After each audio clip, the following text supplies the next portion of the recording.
guys, my name is Judy if you aren't a subscriber of my channel. It's been a while since I've made a video. It's been more than 2 years. I don't even remember the last time I made a video, but I created this channel with the intention of sharing my thoughts, ideas, my creations, all of that stuff with the world. And today I want to come back and release my testimony, my story of how I got to God and religiously where I come from, because I actually wasn't born or raised Christian. So I guess I'll go ahead and start. I don't know how these videos go. But yeah, going back to childhood, like I said before, I wasn't raised Christian. My mom was Christian, but because she worked so much, she wasn't able to have much of an influence on my thoughts and religious beliefs. My dad, on the other hand, subscribed to and still subscribes to a new age ideology. That's what I'll call it. A new age ideology mixed with like spiritual, I guess, studying like spiritual stuff. And he raised me in that, and I later on believed in that. Essentially what we believed was there are multiple ways to get to God. And we studied like spiritual principles like give and take, and we believed in subjective truth. So essentially you could follow any path. I believe that some way, somehow you would eventually end up at God. Yeah. And we believed in the validity of Christianity, but we believed that Christians were deficient in the truth. Why we're here, what's the meaning of life. We recognize Jesus as an important, significant spiritual teacher, but there was more. And Christians weren't aware of that. They weren't utilizing that, and that aspect of the truth, why we're here, that could be found in other religions. And just going back to that mindset and kind of like sharing what I thought of Christians, to me, back then, I thought Christians were stupid. Well, let me not say that. I thought Christians were dumb and sheltered and ignorant. Yeah, I thought Christians hadn't experienced everything that the world had to offer. And to deny all of the thousands of belief systems out there, I thought that was naive. But if you leave with this video with anything, I want you to at least know that that could not be further from the truth. Yes, there are sheltered people in all religious, I guess, schools of thought, but there are ex-Satanists that are Christian, there are ex-witches, there are people from all walks of life.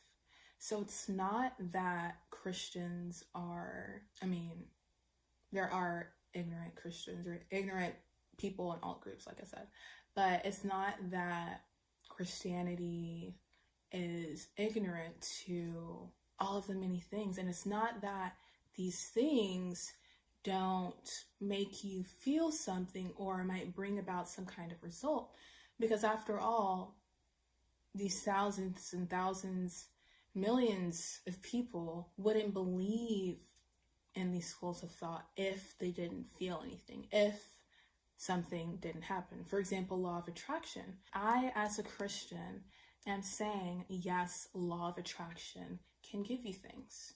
Yes, all of these things can bring about some kind of result. My thing is, you don't know what's behind that. You need to investigate whether that's from God.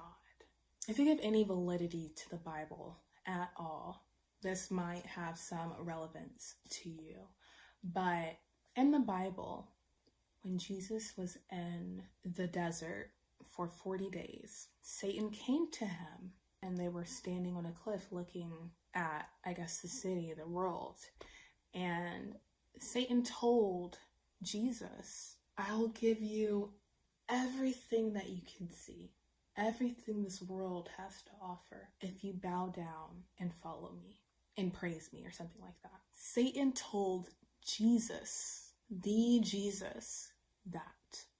So that should tell you that God isn't the only entity that's able to give you things. So seeing is not always believing. That's what I want you to get from this. Seeing is not always believing, and you have to investigate more to validate your beliefs, because even Satan can give you things. Yeah, so that's what I want you to take away from this video.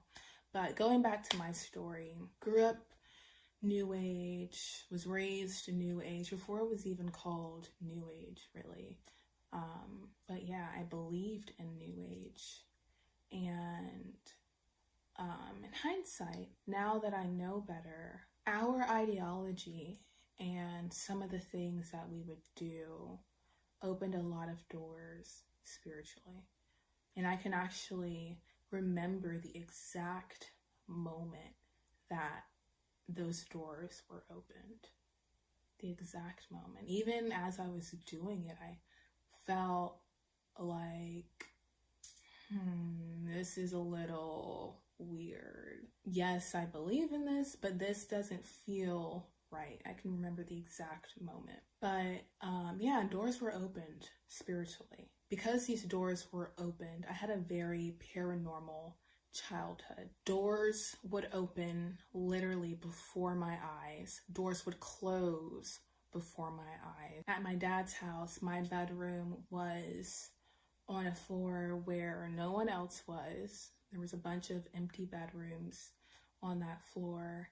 And at night, I would hear the doors of those empty bedrooms rattling all night. The TV would turn off by itself all of the time. There were even points in time when my dad and I would be downstairs at a different house.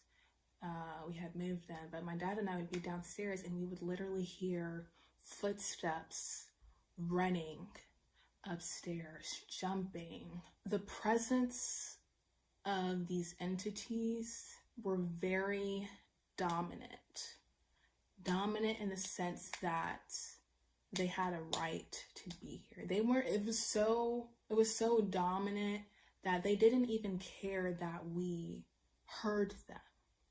They weren't trying to hide. They made sure we knew that they had a right to be there. It was so loud. It was louder than what a human's footsteps could produce.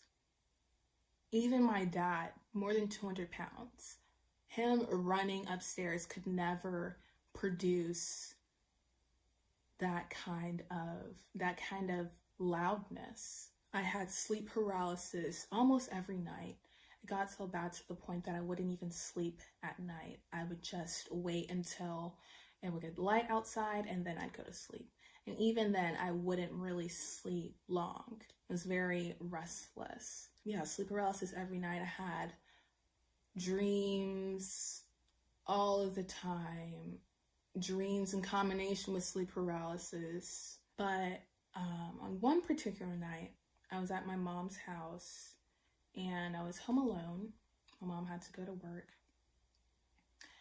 and I had sleep paralysis again. But this time, it was one of the worst I had ever had.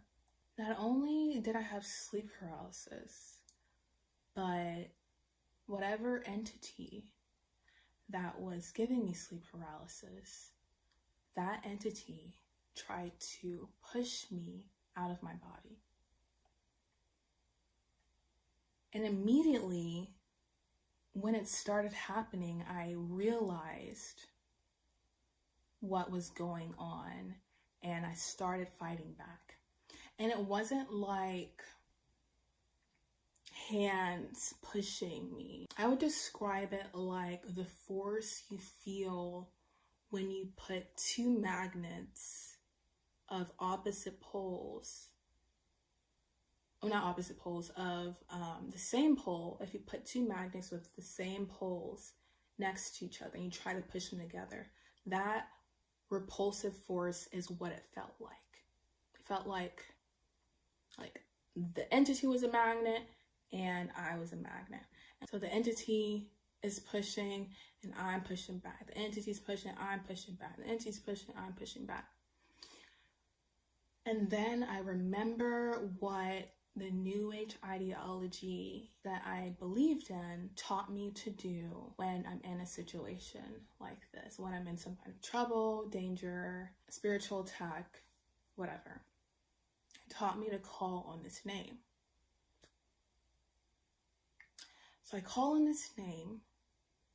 Right now we're at 50-50. In addition, as this fight is going on, my vision out of my eyes is correlated to the fight, pretty much. So I'm pushing and, well, right now we're at 50-50, right? So I have 50-50 of my vision. And as I push back, I get more. As the entity's pushing back, it's decreasing. So I call on this name. We're at 50-50. And the second I call on this name that the New Age ideology taught me to call on, my 50-50 vision decreases to where I barely have any vision out of my eyes. This is how much I had. And so I'm like, yo, what the heck? This ideology that I believe in, that makes so much sense, I called on this name and it's not working. Not only is it not working, but it's about to cost me my life. And then for some reason, to this day, it makes no sense because I had no kind of regard for Jesus. Yes, I thought he was a spiritual teacher, but he wasn't the main guy to me. This name was the main guy. So for some reason, I call on Jesus. I say his name, and instantly, whatever entity is pushing on me, trying to push me out of my body, is gone. Instantly, the sleep paralysis is gone, and I sit up.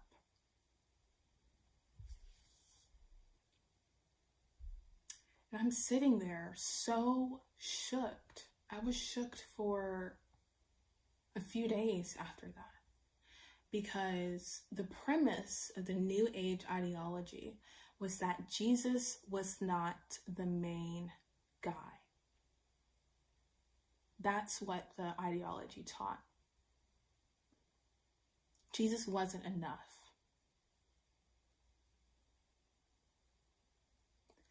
But in real life, with this experience that I had, the name that the ideology said was the main guy almost cost me my life. And Jesus, this person we just threw to the side, said he was, he did amazing stuff, but, it was deficient. Jesus made this entity immediately go away. I was shook. Because my whole paradigm, everything that I thought was true, was torn down by this single moment. And I'll be honest, at this point, I did not, it sounds crazy, I didn't become Christian at this point in time. But it at least made me put some respect on Jesus's name. It wasn't the respect that he deserved, but I recognized Jesus as the highest spiritual teacher. And I left the New Age ideology. I was still confused because I felt like there was more than Christianity when it came to the truth. So I got on my knees and I prayed to God and I said, God, I'm so confused. I don't know what is truth. Show me the truth. It doesn't matter if it's 180 degrees from what I know. Show me the truth and I will follow it. I just want the truth. I don't care about an allegiance to anything. I just want the truth.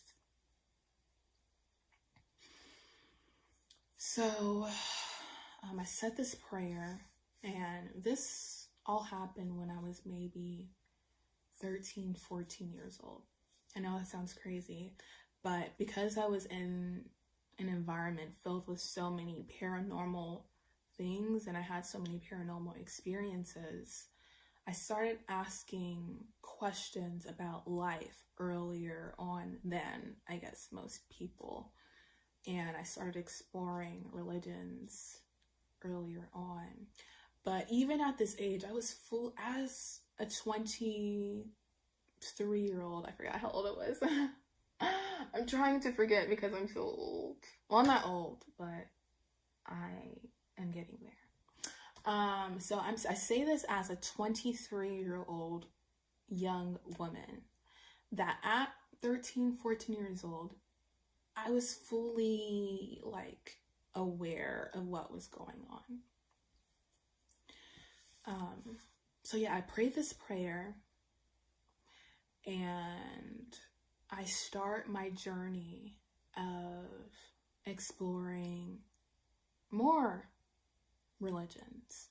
I left this New Age ideology, but I explored, it's funny, I left one New Age ideology and explored more New Age. So I'm learning about indigo children and auras, and there was even a point in time in high school where I practiced yoga every single day, self-guided, for a year and some change. Didn't matter what time it was. It could be 2 o'clock in the morning, 3 o'clock in the morning. I practiced my yoga. And I would use the word practice. I practiced my yoga every single day, minimum of 1 hour, no matter what time it was. I'm learning about Islam. I'm learning about energy, frequencies, astrology. I'm learning about all of that stuff. And that lasts for a while.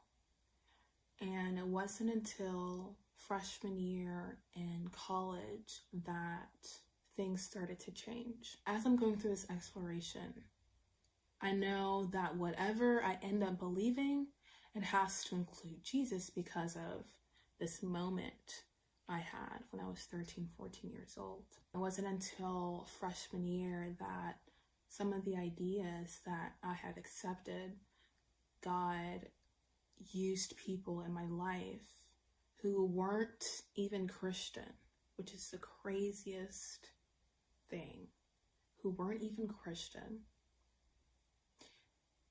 God used these people in my life to slowly pick away at some of the things that I had accepted. And he used these people to unknowingly push me closer to him and to Jesus. Anyway, so I'm talking with my roommate who's not Christian. I'm telling her that I believe in Jesus, but I also like crystals. And she literally looks me dead in my face and says, Judy, you can't do both. You can't believe in Jesus and also do crystals. Just like, what? Why are you saying that I have to choose? In New Age premises, you can just believe whatever you choose to believe in. And I'm choosing to believe in Jesus and crystals. Why are you saying that I can't? She doesn't say anything more. She just says you can't do both.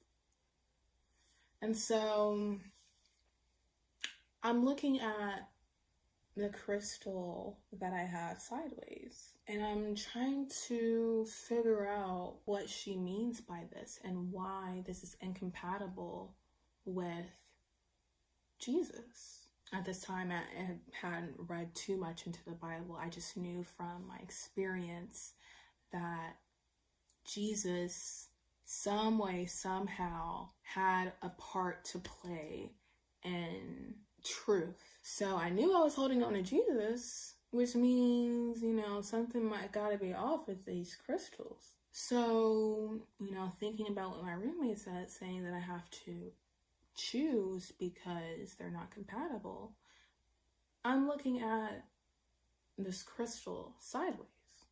And because I grew up in such a paranormal environment, it made me sensitive to, I guess, things like that. I wouldn't really say that I had an ability per se, but it made me sensitive to that, where I can feel things. So I pick up this crystal and I try to connect with it. I'm trying to connect with it and see what's going on here. What is the energy behind this? What's going on? And so in me trying to connect with it, I feel the energy of the crystal putting off a vibe of, I don't know if you've seen Aquamarine, but in Aquamarine, the mermaid, she has these little sea stars. And these sea stars, they go in your ear and they just say all of these nice things. Haley is so beautiful, inside and out. She's the best friend you could ever have. Claire is so courageous. Claire has a true heart. So I'm connecting with this crystal and I'm feeling that kind of energy off of it. But in that same instant that I felt that, I also felt that it was pretending and that something else was behind this crystal. Instantly, I dropped the crystal. And from that day on, I threw away crystals and I was like, okay, well, crystals are out. Crystals aren't a part of truth. I don't know the truth yet, but I know crystals aren't a part of it. And then I had another moment when I was dating this guy, and at this time I was really into astrology. I do my birth chart, and I'm not gonna lie, it had some things that were correct, but not all. I might make another video about things that might seem like they get some things right. But anyway, yeah, I do my birth chart, and then one day when we're hanging out, I ask him the time that he was born because I want to do his birth chart. And he gets really weird about it. He's not telling me directly that he doesn't want to do it, but I'm feeling that he doesn't want to do it. He is Muslim, and at the time I believed that Muslims and Christians, I guess I wasn't fully Christian at the time, but because I believed in Jesus, I guess sometimes said that I was Christian. Anyway, yeah, I believe that Muslims and Christians believed maybe not the same things, but at least believed in the same God. And so he is rejecting astrology despite us really believing that we believe in the same God. And so I'm thinking, what does he know that I don't? We believe in the same God. What does he know? And so I cool off from astrology. Eventually me and this guy end things, and I start focusing on a relationship with God, and I start remembering that moment, which would have been 6, almost 7 years ago at this time, I start remembering that moment and having the desire to learn more about who Jesus was and what the Bible says about him. Around this time, my dad lets me know that he has this goal for me to read the Bible 3 times before I get married. And so I'm thinking like, okay, I'm in my 20s now. I obviously don't know when it's going to happen, but I might as well get started on the first read. To this day, my dad's not Christian. That just goes to show how God can use people, and those people have no idea. So I'm reading, I'm learning all this amazing stuff. I'm connecting it with science and physics and the Big Bang. I'm learning all of this amazing stuff. And then I start getting these dreams. I start getting these dreams of me being left behind on the last day. I'm getting these dreams and I'm like, God, what do you mean? What do you mean you're leaving me behind? Why do you keep showing me this? I'm reading the Bible.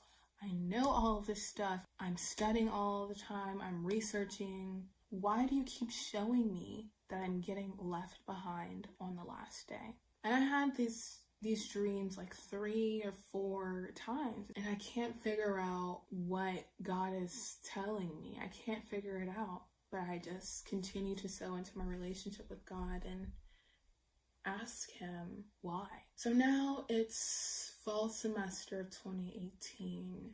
This is now 7 years after that moment that I had at 13, 14 years old, when Jesus saved my life. And I'm learning more, and I'm still getting these dreams. So like I said before, growing up in a paranormal environment, I developed this sensitivity. I can't see things, but because I was around it so much, I'm able to walk in a room and know that something is there. And I wouldn't necessarily say that I was born with it, really. I wouldn't say that. Or maybe, I don't know. But the most logical explanation I could give is just from repetition. I give an analogy. We all grow up looking at the sky every day. We can look at the sky, see the color of the clouds, and probably with an 80% accuracy, we can say what the weather is going to be like that day. In some regions more than others, but I digress. That's the way I would describe it when it comes to being able to sense that something is there. Just repetition, being around it all the time. And I will say, I feel like everyone really has the ability to sense. As someone that's seen a lot of things, I'll say that if you having a great day, everything's going great that day, and then all of a sudden you walk in your house and you sense something, 9 times out of 10, you're right. We all have the ability to sense. It's just that we might brush it off, or we're not confident in that sense because we haven't sensed a lot of things before. Anyway, because of the way I grew up, I have a sensitivity, and it's fall semester of 2018, and I'm starting to sense that something is in the atmosphere in my apartment. Something is off, and that there's a presence. I'm feeling it for a couple days, whatever, brush it off. I've been through so much that stuff like that doesn't even faze me. I don't even get scared of things like that because I have Jesus. And then one day I walk in the apartment and I sense it very heavily. I'm alone in the apartment. None of my roommates are home. I walk in and I'm just like, you know what? I had an anatomy test to study for, and I was like, I don't have time for this. I need to know these bones for this test on the skeletal system. I don't have time.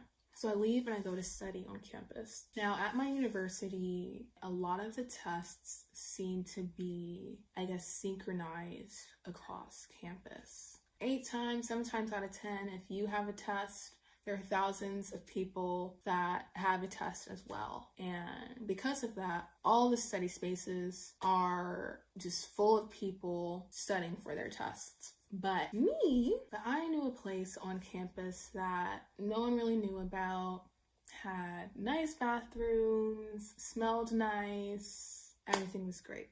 So I decided to go there. And I go there and it's pretty empty as I expected. And I get all my stuff out, get settled in, lay all my snacks out, and I look up and there's this light that is flickering. It flickers like maybe 4 or 5 times. Flicker, flicker, flicker, flicker.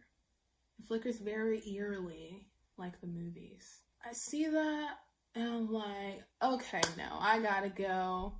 I, at this time, was also watching videos of an ex-Satanist that turned Christian, and in the videos he talks about like some of the things that go down on that side, and just like, you know what, I need to be in the side of people. Yes, it might be louder, whatever, but I need to be in the side of people. I need to know these bones. I don't have time for anything to go down today.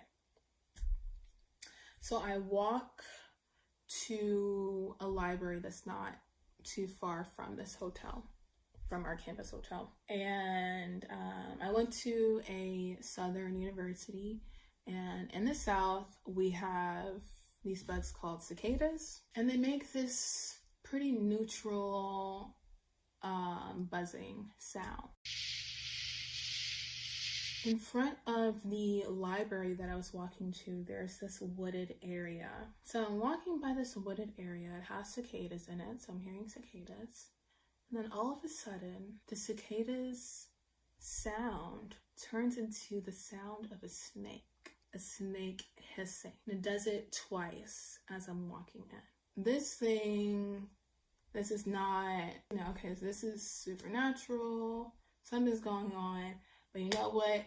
I need to know these bones. Not even paranormal stuff is going to distract me from studying. So the next day, I'm also using this day as a study day. But before I go to study, I go to a grocery store that's not too far away to get some snacks. So I go to the chip aisle and I'm looking at the chips, trying to decide what I'm gonna get. And out of the corner of my eye, I see a man that looks like he's on the rougher side. And I grew up in the hood, so I'm actually able to say this with experience to back it up.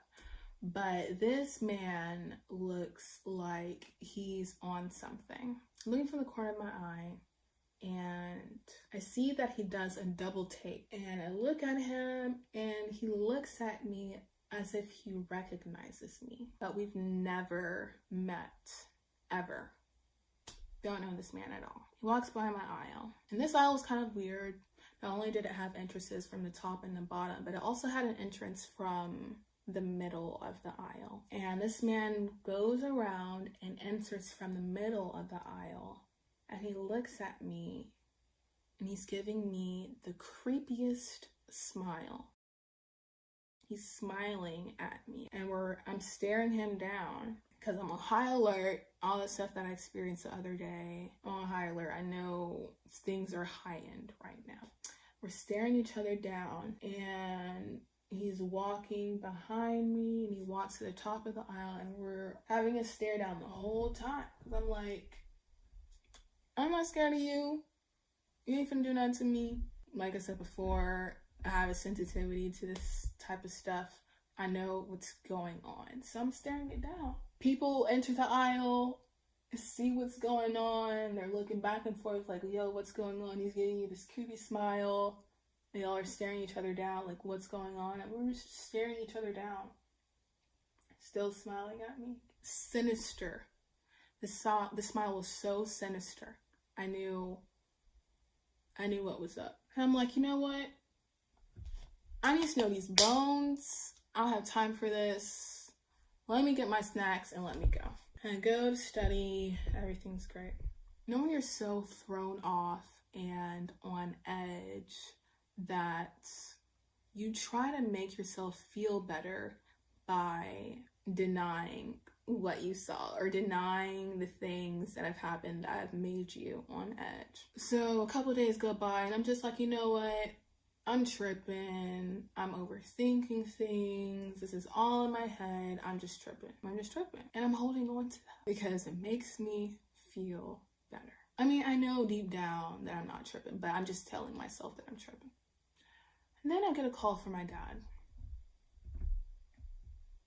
Mind you, this is all within the span of a week, jam-packed week, but whatever. I get a call from my dad, and I wasn't there to answer his call, but he left me a voicemail.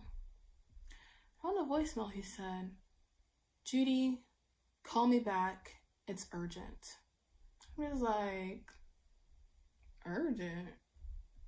What's going on? Never really left me a voicemail like that. So I call him back and I'm like, "Hey Dad, like what's going on?"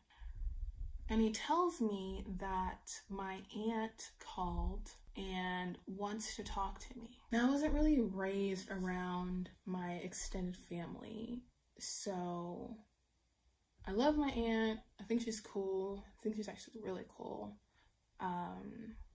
But because I wasn't really raised around her and we don't really talk often, it was very peculiar for her to call my dad asking for me. So I'm extra thrown off.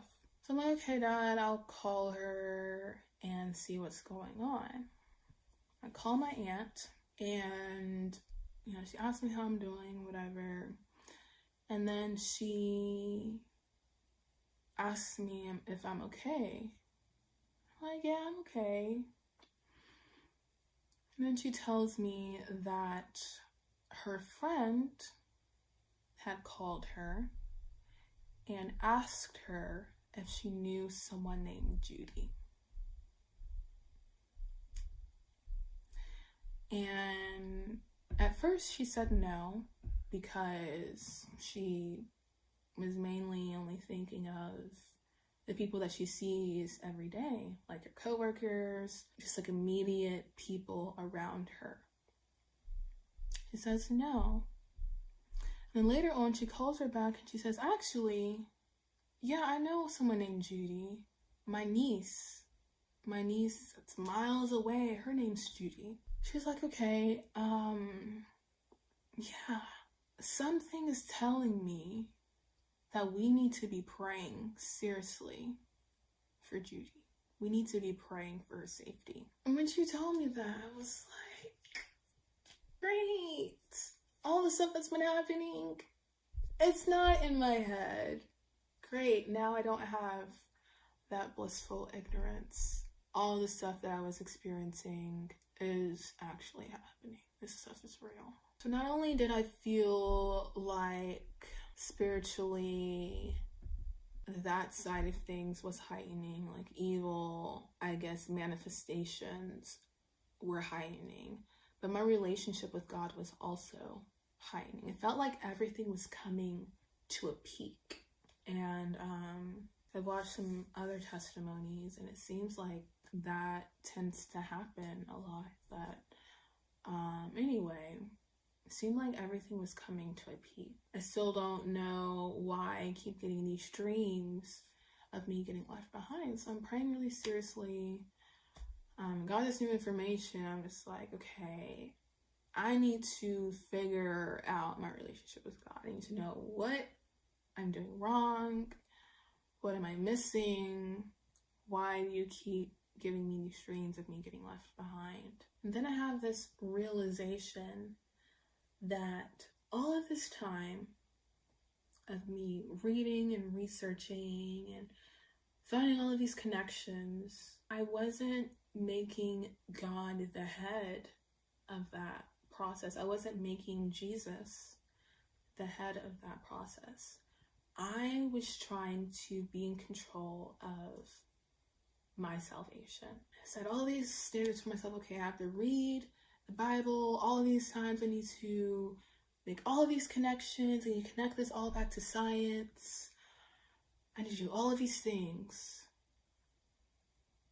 I hadn't submitted to Jesus. I hadn't submitted to God. So in that moment, I realize and I submit. And I feel in my heart at that moment, I was saved. And despite all of the crazy, evil things that was happening, I go to sleep knowing that I am being protected and nothing bad is going to happen to me. God is protecting me. And that same night, I had one of the worst sleep paralysis I've ever had. And this time, as it was happening, I tried to say with my mouth, Jesus. And as soon as I got to the letter J, my mouth was paralyzed. And then I tried to say Jesus in my mind. And as soon as I get to the letter J, my mind, the inner voice, the voice that you hear when you're thinking, that voice was paralyzed. And then I say Jesus, I call out to Jesus with my heart, not with words, not with a voice, but with my heart. I woke up and I know that Jesus heard my heart and saved me. And I knew that I had nothing to worry about. Sure, I might have sleep paralysis here and there, but Jesus is going to protect me. And he has. Even since that moment when I was 13, 14 years old, every single time I have sleep paralysis, every single time I have some kind of spiritual experience, evil spiritual experience, the moment I say Jesus, I'm saved. It goes away. The moment. There hasn't been one moment I've said Jesus and I've not been saved. So yeah, after that day, I completely turned my life around. Not because I felt like I had to, but because I wanted to. I didn't want anything keeping me away from God. I didn't want anything getting in the way of my relationship with God. I was dating this guy at the time, and though we were very, very close, I knew that our relationship was a hindrance to my relationship with God. And so I broke up that relationship. I cut out so many things out of my life. So many things. I fasted. I didn't want anything getting in the way because I finally realized the truth, and my soul wanted nothing more than my relationship with God. So again, if you leave with anything from this video, I want you to know that yes, you may feel something. Yes, you may receive things, for example, law of attraction. As a Christian, I'm telling you, yes, these things may bring about results, but seeing is not necessarily believing. Satan can give you things too. The Bible says Satan masquerades as an angel of light. The Bible says that Satan offered Jesus, the Jesus, everything that this world could offer. The Bible says that Satan is the prince of this world. Think about the actual church of Satan, right? There are churches, yes, but when you're talking prince of the world is a good majority of the population.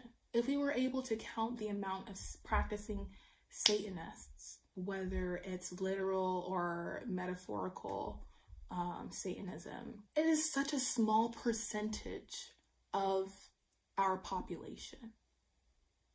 People that outright worship Satan. It's such a small, there are 7 going on 8 billion people in this world.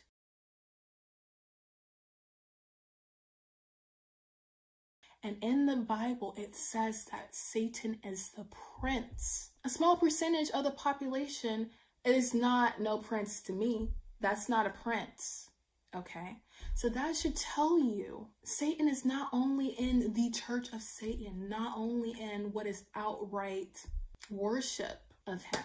The Bible calls Satan a deceiver. The Bible calls Satan a liar. If you're a liar, that means that you're probably good at it. If you're a deceiver, that means that you've deceived people, okay? That is his name. What I want you to walk away from this video is that seeing is not always believing. Test what you believe.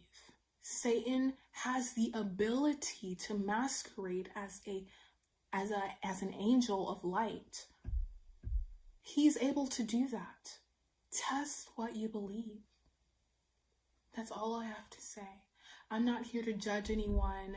I am the most imperfect person there is. To this day, I don't know why God saved me, because I fail. I fail all of the time. I'm not perfect. I fail God sometimes. Even in me taking this long to film this testimony and release it to the world, I failed God in how long it took. I'm not one to judge. I'm not judging anyone. What I want in my heart is for everyone to know the truth. It's not out of judgment or me thinking that I'm better than anyone. Test what you believe. That's all I ask. All right, guys. Thank you for listening.